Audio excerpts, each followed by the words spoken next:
ঢাকা-১৯ আসনের মনোনয়নপত্র জমা দিলেন ইসলামী আন্দোলনের আলহাজ মোহাম্মদ ফারুক খান। ত্রয়োদশ জাতীয় সংসদ নির্বাচনে প্রতিদ্বন্দ্বিতা করার লক্ষ্যে মনোনয়নপত্র জমা দেওয়ার শেষ দিনে ঢাকা-১৯ আসনের জন্য মনোনয়নপত্র দাখিল করেছেন ইসলামী আন্দোলন বাংলাদেশের প্রার্থী আলহাজ মোহাম্মদ ফারুক খান। সোমবার ২৯ ডিসেম্বর দুপুরে সাভার উপজেলার রিটার্নিং কর্মকর্তার কাছে এ মনোনয়নপত্র জমা দেন তিনি।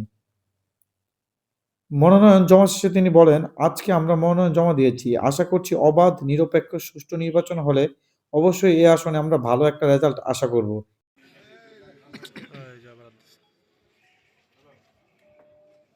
বাংলাদেশ পিস চরমনে মনোনীত আমি ঢাকা-১৯ সাভার আশুলিয়া আসনে এমপি প্রার্থী হয়েছি। ইনশাল্লাহ আজকে আমরা মনোনয়নপত্র জমা দিচ্ছি।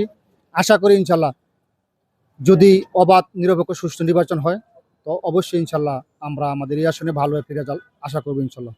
আমাদের ১২ দলের পক্ষ থেকে ইনশাল্লাহ এতটুকু প্রতিশ্রুতি আমরা এই ঢাকা-১৯ সাভার আশুলিয়া আসনের সকলকে দিতে চাই যে আগামীতে ইনশাল্লাহ আমরা একটা দুর্নীতি, সন্ত্রাস, মাদক মুক্ত একটি আমরা সাভার গড়বো ইনশাল্লাহ। সাভার এবং আশুলিয়া গড়বো ইনশাল্লাহ।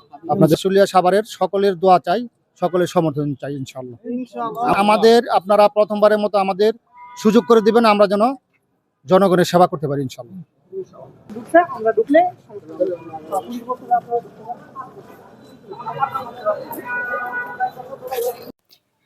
এদিকে আজ মনোনয়নপত্র জমা দেওয়ার শেষ দিনে একই আসন থেকে আরও বেশ কয়েকজন রাজনৈতিক ও স্বতন্ত্র প্রার্থী তাদের মনোনয়ন দাখিল করেছেন।